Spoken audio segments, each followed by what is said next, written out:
Aditya Degree Colleges, leading companies లో 10,000 plus placements with 13.5 lakhs highest package.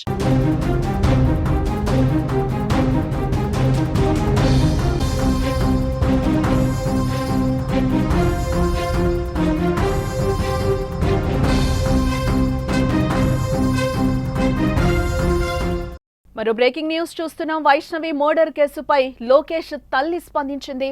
నా కొడుకు వైష్ణవిని ప్రేమించింది నిజమే. అదే విషయంపై లోకేష్ ను చాలాసార్లు మేము మందలించామని కూడా లోకేష్ తల్లి దస్తదీరమ్మ చెప్తోంది. వైష్ణవిని గండికోటకు తీసుకెళ్లింది కూడా నిజమే, కానీ ఆమెను అక్కడ ఒంటరిగా వదిలేసి రావటం నా కొడుకు లోకేష్ తప్పే. వైష్ణవిని లోకేష్ ప్రాణంగా ప్రేమించాడు, అలాంటిది దారుణంగా ఎలా హత్య చేస్తాడు అంటూ కూడా లోకేష్ తల్లి దస్తదీరమ్మ అంటున్నారు. నా కొడుకు నిజంగా తప్పు చేస్తే ఏ శిక్ష అయినా విధించండి, దానికి సిద్ధం కూడా అంటూ కూడా లోకేష్ తల్లి చెప్తున్న పరిస్థితులు కనిపిస్తున్నాయి. గండికోటలో వైష్ణవి మర్డర్ కేసుపై నిందితుడిగా ఆరోపణలు ఎదుర్కొంటున్న లోకేష్ తల్లి స్పందించడం జరిగింది. వైష్ణవిని తన కొడుకు లోకేష్ ప్రేమించిన మాట నిజమేనని, అదే విషయంపై అనేక సార్లు మందలించామని కూడా తల్లి చెప్తున్నారు. వైష్ణవిని లోకేష్ ప్రాణం కన్నా ఎక్కువగా ప్రేమించాడని, అలాంటి వ్యక్తి ప్రేమించిన అమ్మాయిని ఎలా చంపుతాడని కూడా లోకేష్ తల్లి ప్రశ్నిస్తున్నారు. వైష్ణవిని గండికోటకు తీసుకెళ్లింది నిజమే, కానీ ఆమెను అక్కడ ఒంటరిగా వదిలేసి రావడం లోకేష్ తప్పేనంటూ కూడా తల్లి కూడా ఆవేదన వ్యక్తం చేస్తోంది. ఒకవేళ ఆరోపణలు వస్తున్నట్లు లోకేష్ ఇంతటి దారుణానికి పాల్పడితే ఎలాంటి శిక్ష వేసినా తనకు అంగీకారమే అంటూ కూడా లోకేష్ తల్లి దస్తదీరమ్మ చెప్తున్నారు. అసలు ఏమన్నారో ఆ మాటలను ఒకసారి వినే ప్రయత్నం చేద్దాం. వాళ్ళు కొట్టుకుంటూ వచ్చినారు, మాకు చెప్పలేదు. మీ పిల్లోడు ఇట్లా పటాకులు పెట్టినారని చెప్పినారు, కానీ మీ పిల్లోడు మా పిల్లని ప్రేమిస్తారని చెప్పలే. ఆ బుట్లో మళ్ళా పక్కన వాళ్ళు చెప్పినారు, ఆ పిల్లని ప్రేమిస్తారంటే వాడు ఇష్టంగా వాళ్ళ ఇంటికాడ పటాకులు పెట్టినాడు అని చెప్పినారు. మనకి తర్వాత మీరేం చేసినారు?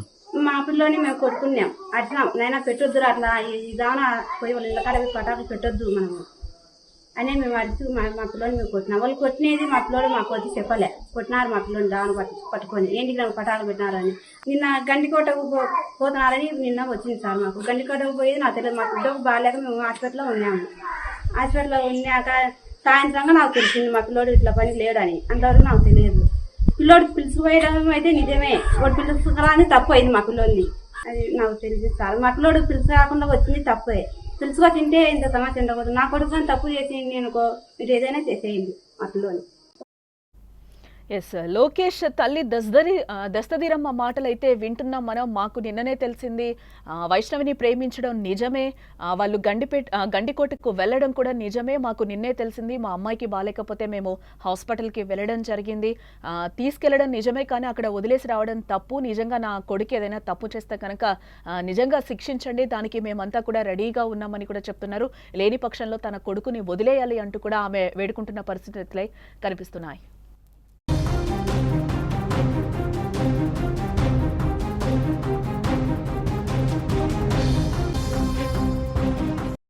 ప్రియుడు చంపలేదు, ఆత్మహత్య జరగలేదు, మరి మైనర్ బాలిక ఎలా చనిపోయింది? పరువు హత్య ఏమైనా జరుగుంటుందా? అసలు ఏం జరిగింది? కడప జిల్లాలో ఇంటర్ విద్యార్థి వైష్ణవి హత్య ఇప్పుడు మిస్టరీగా మారింది.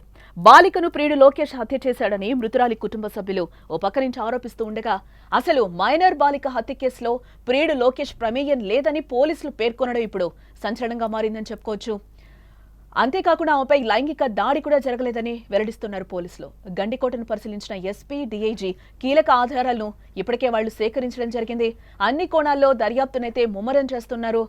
సోమవారం ఉదయం 8:30 బాలికని గండికోటకు తీసుకెళ్లిన ప్రియుడు లోకేష్ 10:40 ఒక్కడే వెనక్కి వెళ్లిపోయాడు. బాలిక కాలేజ్కి వెళ్లలేదనే విషయం ఇంట్లో తెలిసిందని భయపడి తనను అక్కడే వదిలేసి లోకేష్ వెళ్లిపోయినట్లుగా పోలీసులు కూడా వెల్లడించారు. ఆ తర్వాత గండికోటకు బాలిక అన్న సురేంద్ర వెళ్లినట్లుగా కూడా గుర్తించడం జరిగింది. ఆ తర్వాత ఏం జరిగిందనేదే ఇక్కడ తెలియాల్సింది.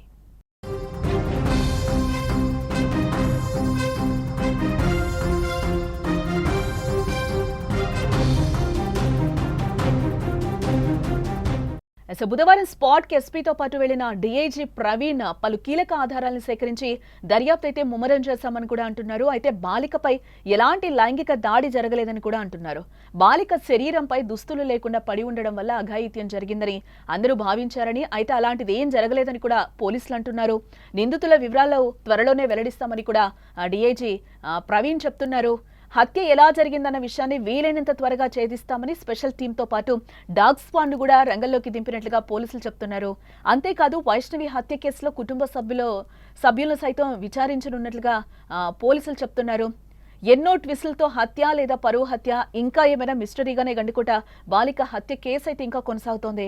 బాలికను చంపింది ఎవరనే దానిపై దర్యాప్తు కొనసాగుతున్నట్లుగా పోలీసులు కూడా చెప్తున్నారు.